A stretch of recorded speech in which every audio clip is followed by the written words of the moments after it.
You've been here before. You raised something that mattered. He listened, sort of.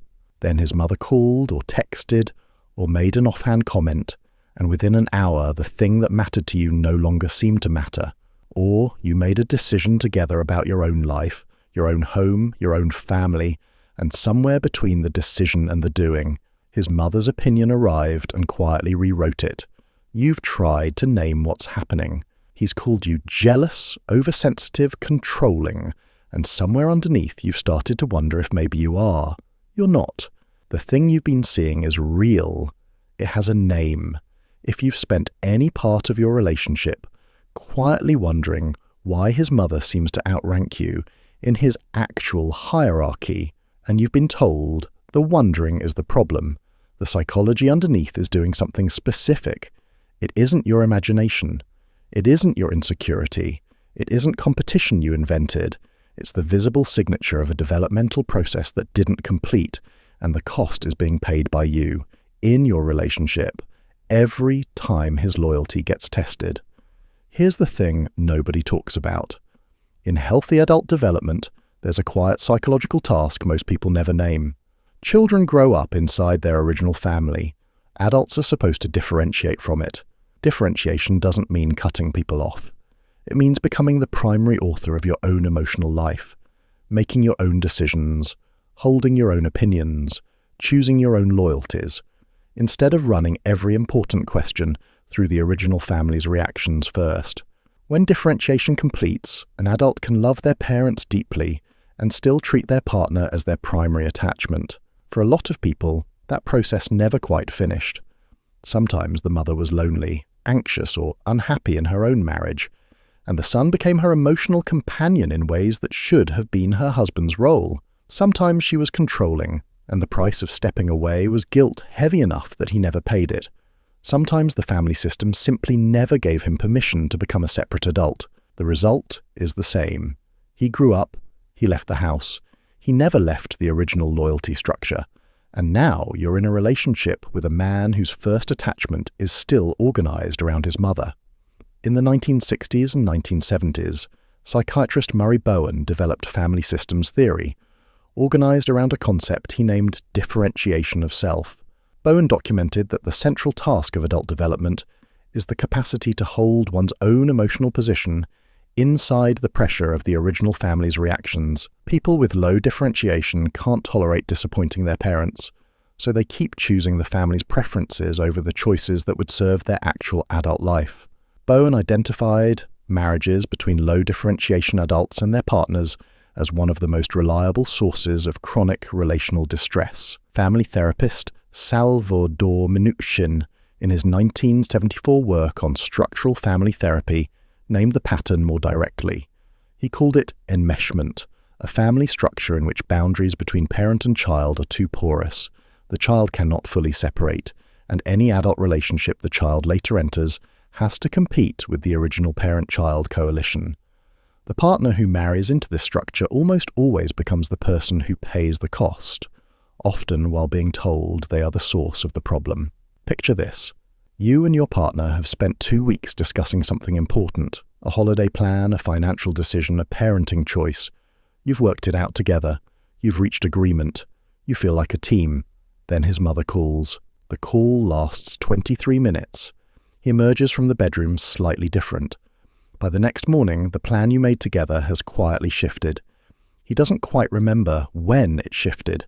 He insists nothing has changed. But the version you're now living with is the version his mother would have preferred, not the version the two of you decided on.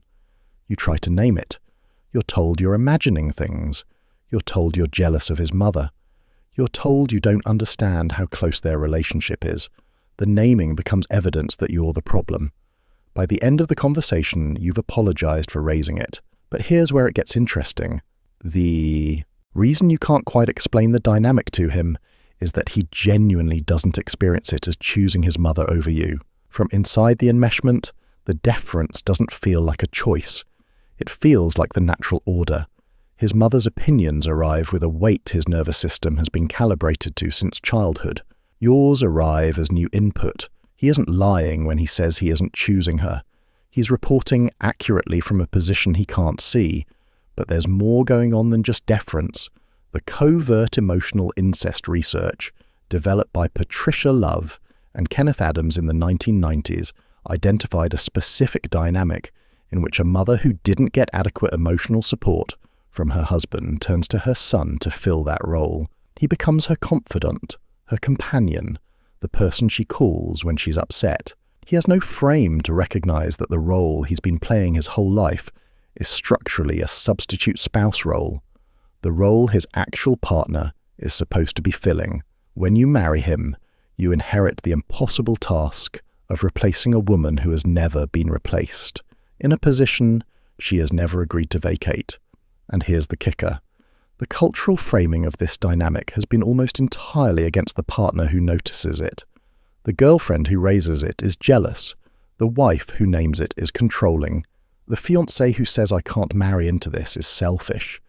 Those framings are almost never accurate. The person noticing the pattern is usually the only one in the system who can see it, precisely because she's the only one whose nervous system wasn't calibrated to it. Her discomfort isn't a problem to be fixed. It's the most accurate read of the family system anyone has ever offered. Now, let's be honest. Naming this dynamic isn't the same as telling you what to do about it. Some men in this position, once they see it clearly, are willing to do the long, hard work of completing the differentiation they didn't finish, usually with a good therapist over years, with significant grief for the relationship they thought they had with their mother. Some are not willing. Some can't see it even when it's named. Some see it and choose not to act on it because the cost of disappointing their mother still feels higher than the cost of disappointing you. Only you can evaluate which version you're in. If the dynamic is layered on top of control or contempt, a therapist who understands family systems can help you see what this video can't. But for the people who've been quietly carrying this for months or years and have been told the carrying is the problem, here's what's happening. You're not jealous, you're not insecure, you're not competing with his mother for affection. You're the partner of a man whose differentiation didn't complete, and you've been pattern matching a real structural condition that has a name, a research base, and a documented set of effects on people in your position. Your discomfort isn't oversensitivity. It's accurate perception of a family system that was operating long before you arrived and is operating still.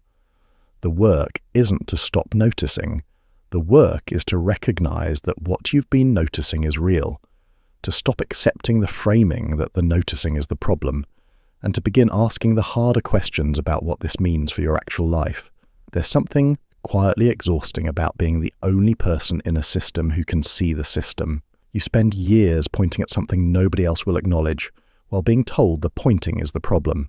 You start to doubt your own perception, which is exactly the cost the system imposes on the person who threatens to name it.